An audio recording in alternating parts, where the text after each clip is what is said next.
तो धमाका हुआ है और शेख रशीद साहब इजलास छोड़ के यहाँ से फ़ौरन हंगामी तौर पर निकल रहे हैं। अभी शेख साहब का स्क्वाड भी यहाँ से रवाना हो गया। 5.37% ये पाकिस्तान की एक बहुत बड़ी कामयाबी है, बहुत बड़ी। आज इमरान खान की हुकूमत ने ये हिसाब किताब भी चुकता कर दिया है। इसका ऐलान तो सरकारी सतह पर या हुकूमती सतह पर या इमरान खान साहब ने नहीं किया, इसका ऐलान भी आलमी सतह पर आलमी जरीदे कर रहे हैं। जो काम मुस्लिम लीग नून ने 5 सालों में किया वो इमरान खान की हुकूमत ने 3-3.5 सालों में कर दिखाया है। बिस्मिल्लाहिर्रहमानिर्रहीम, अस्सलाम वालेकुम। मैं हूं अब्दुल कादिर और आप देख रहे हैं आपका अपना यूट्यूब चैनल। आज तारीख है 20 जनवरी और दिन है जुमेरात का।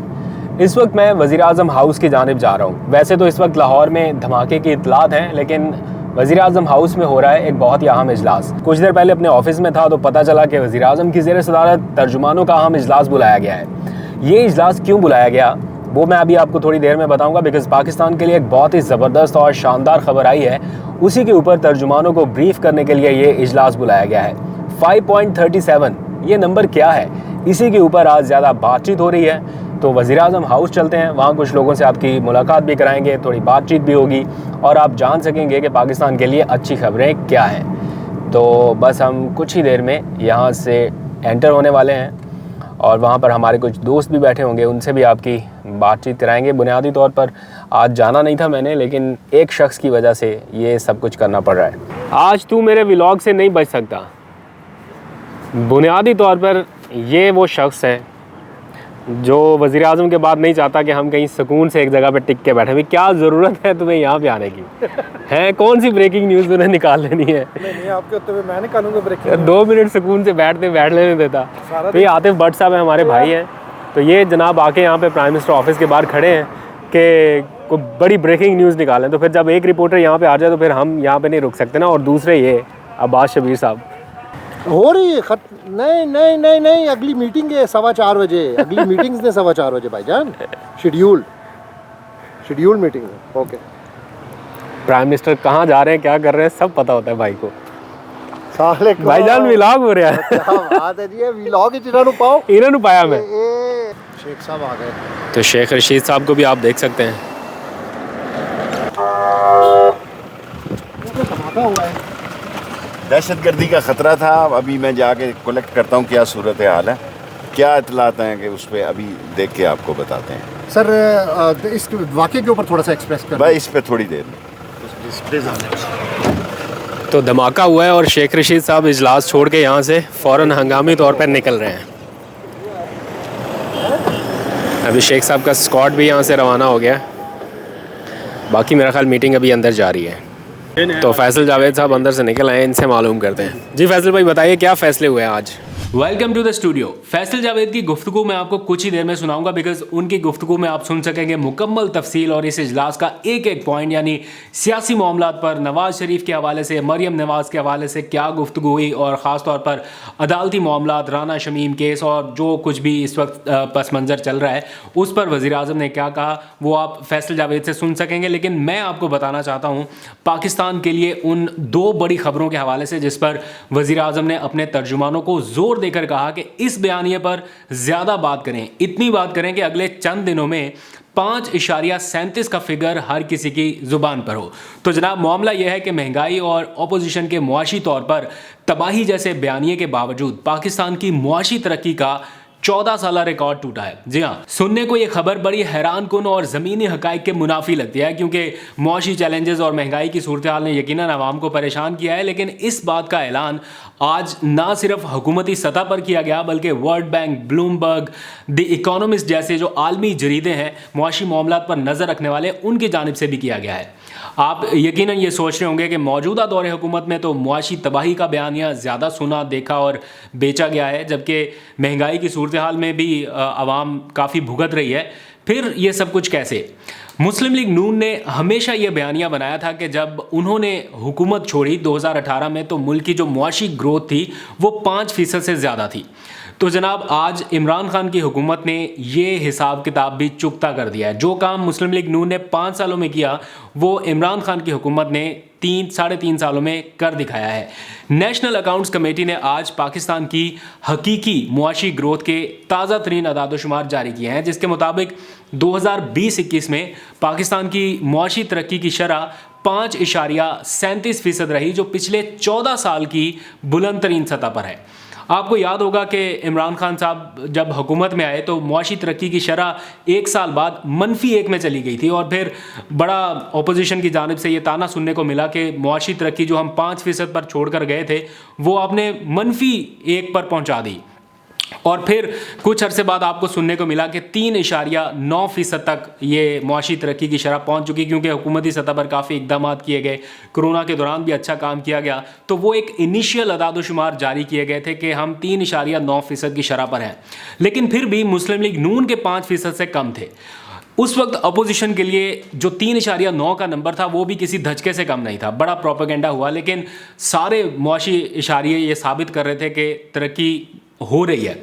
लेकिन आज की तारीख में ये शरह 3.9 से ऊपर आके 5.37% तक पहुंच चुकी है, और आने वाले साल में ये मज़ीद बढ़ेगी, क्योंकि ये जो अदादोशुमार 5.37 के हैं ये जुलाई 2020 से 30 जून 2021 तक के हैं, यानी गुज़िश्ता साल के। इसके बाद तो हमारी एक्सपोर्ट बढ़ी है, ज़राअत, large scale manufacturing, auto industry, ये सब कुछ बढ़ा है, तो उसके नंबर्स आना तो अभी बाकी हैं। यानी माली साल जब ये वाला ख़त्म होगा तो नए नंबर्स यकीनन इससे भी बेहतर होंगे। अब आपने फैसला करना है कि मुस्लिम लीग नून की 5% की मुआशी तरक्की बेहतर थी या मौजूदा पीटीआई हुकूमत की। फ़र्क मैं आपको बता देता हूँ। मुस्लिम लीग नून की तरक्की सिर्फ $7 अरब के रिजर्व और $19 अरब के खसारे के साथ 5% पर थी, जबकि मौजूदा हुकूमत में $24 अरब के हाईएस्ट रिजर्व और तकरीबन $2 अरब का करंट अकाउंट खसारा। तो आपने बताना है कि कौन सी 5% की तरक्की आपको ज़्यादा बेहतर लगती है। महंगाई यकीनन एक चैलेंज है और उसमें कोई शक नहीं कि उसने आवाम को बहुत मुतासिर किया, और ये चैलेंज हुकूमत महसूस भी करती है। ना सिर्फ हुकूमत बल्कि इस मुल्क का हर तबका महसूस करता है, जिसे बेहतर करने की ज़रूरत है। लेकिन मौजूदा दौर में एक सस्टेनेबल पॉलिसी की तरफ जाया गया है, जो कि आने वाले वक्त में आपको इसका असर देखने को मिलेगा। सवाल ये भी पैदा होता है कि महंगाई ने तो आवाम की कमर तोड़ कर रख दिया, तो ये तरक्की कहाँ हो रही है?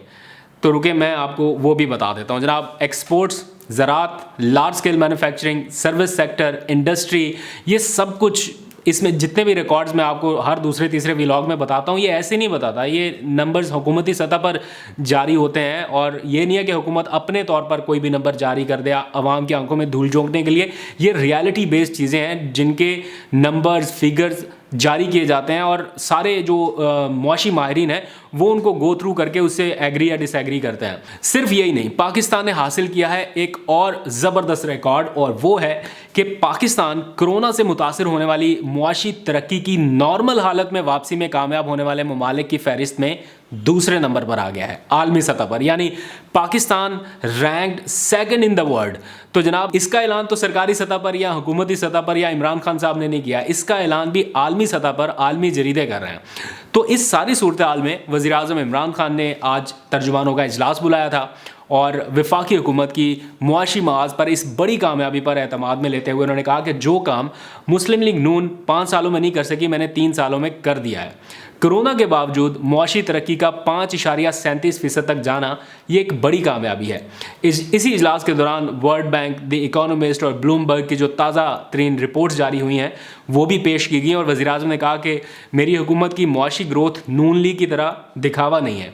मुल्की एक्सपोर्ट्स बढ़ गई हैं, खसारे ख़त्म हो रहे हैं, और मुल्की रिज़र्व तारीख की बुलंद तरीन सतह पर है। फिर उन्होंने ऑटो इंडस्ट्री का भी हवाला दिया कि किस तरह वो ट्रैक्टर, मोटरसाइकिल, उनकी रिकॉर्ड सेल हो रही है, और उन्होंने ये भी बताया कि ये सेक्टर भी खुशहाल हो रहा है। फिर फसलों की बम्पर क्रॉप हो रही है, किसानों के लिए जो इकदाम किए जा रहे हैं उनसे किसान मुतमिन है, ज़राअत में इन्वेस्टमेंट हो रही है। मजमूई तौर पर इस वक्त मुल्क के जो सारे मुआशी इशारे हैं वो ग्रोथ में है। इसलिए अपोजिशन के मनफी बयानिए की बजाय आवाम को असल सूरत हाल से आगाह करें, इस बारे में उन्होंने बहुत ज़ोर देकर अपने तर्जुमानों को कहा है। लेकिन आपका जो क्वेश्चन है, जो आपके माइंड में आ रहा है, वो बड़ा वैलिड है। महंगाई इज़ द बिगेस्ट चैलेंज, और जब तक उसको काउंटर नहीं करेंगे, ये जो सारे मुआशी तरक्की के अदादोशुमार हैं ये फीके लगते हैं।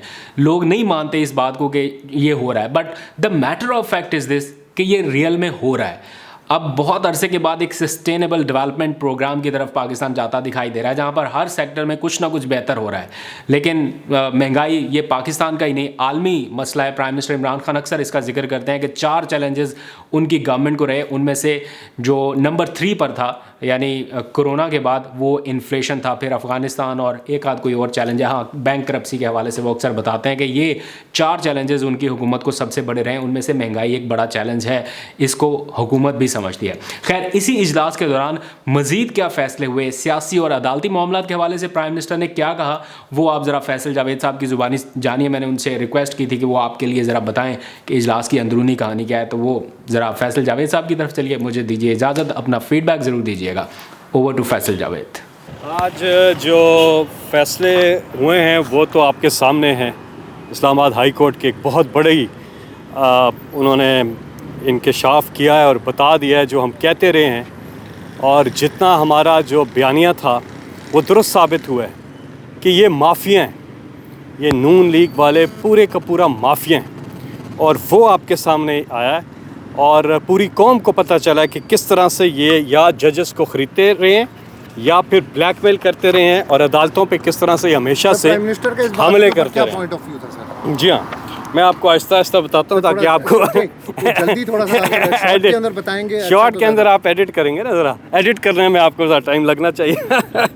अभी मैं हाँ जी, तो ये जो इंकशाफात हुए हैं कि एक तो चीज़ आपके सामने थी कि नवाज शरीफ के बेटे हसन नवाज़ के दफ्तर के अंदर बैठकर एफिडेविट जो है उनकी मौजूदगी में लिखा गया। उसके बाद भी एक चीज़ सामने आई कि जो पूरी ऑडियो रिकॉर्डिंग जो 40 मिनट की सामने आई है, उसमें उसने कहा कि बिल्कुल सारे बैठे हुए थे और ये सारी चीज़ें हो रही थी।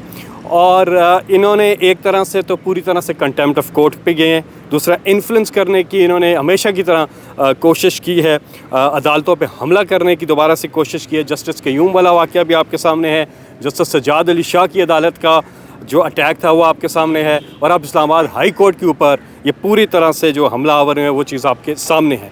और फिर सुप्रीम कोर्ट का एक वर्डिक्ट भी आया था जिसमें इन्हें सिजिलियन माफिया डिक्लेयर किया था। तो ये माफिया है, इनका हमेशा से यही तरीक़ाकार रहता है, या ख़रीद लें या फिर ख़त्म कर दें, ब्लैकमेल करें।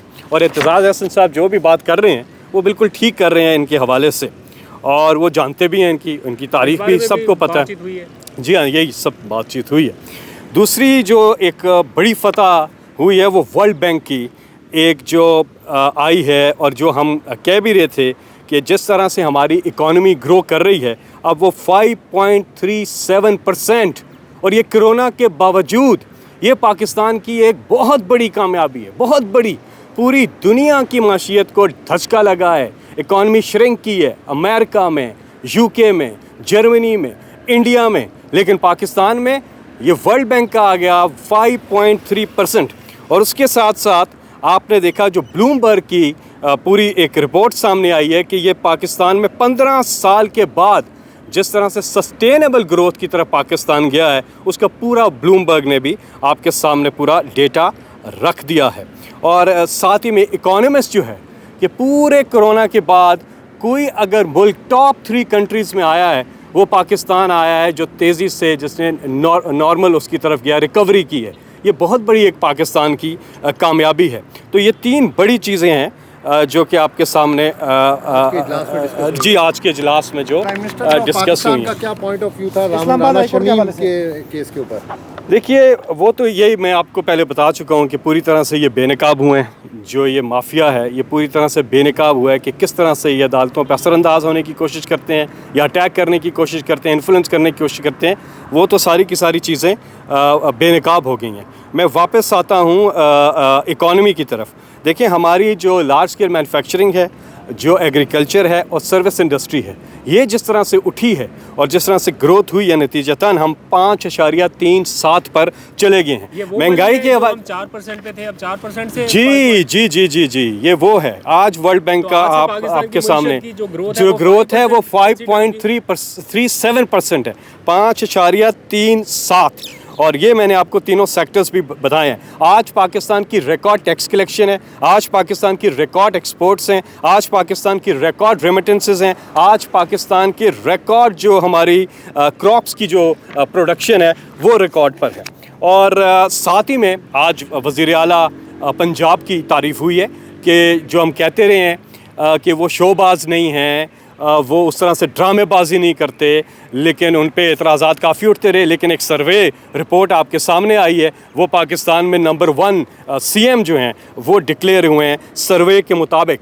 दूसरी तरफ सिंध में जहाँ पे जंगल का कानून है, वो पेंट कोट तो पहन लेते हैं, लेकिन सबसे ज़्यादा महंगाई आज पाकिस्तान में अगर है कहीं तो वो सिंध में है। सबसे ज़्यादा गंदम जो सबसे ज़्यादा महंगी है वो सिंध के अंदर है। तो ये चीज़ें भी आज ज़ेर बहस आई हैं। और एक और इम्पॉर्टेंट बात जो ज़ेर बहस आई है वो है कोविड मैनेजमेंट के हवाले से और साथ में महंगाई के हवाले से, कि आज अगर किसी को मुश्किल है तो वो तनख्वाहदार तबका है जिन्हें मुश्किलात का सामना है, और हुकूमत को इस चीज़ का एहसास है। और आने वाले 2 से 3 माह के अंदर जो है महंगाई में तेज़ी से कमी आनी शुरू हो जाएगी, क्योंकि जो सप्लाई चेन का एक मसला पड़ा हुआ है कोविड की वजह से, वो हल हो रहा है आहिस्ता आहिस्ता। और पूरी दुनिया में जो है महंगाई तो है, लेकिन अब कोरोना के बाद सिचुएशन जो है दुनिया में संभल रही है, तो इसी नतीजतन जो है महंगाई जो है वो तेज़ी से नीचे जाएगी अगले 2-3 महीने में। आज की तर्जुमानों की मीटिंग में नवाज शरीफ का तो कोई चक्कर ही नहीं है ना। नवाज शरीफ का, शहबाज शरीफ ने तो वो जो उनके चपरासियों के नाम अरबों रुपए जो अकाउंट्स में आए हैं, उन्होंने उनका हिसाब देना है।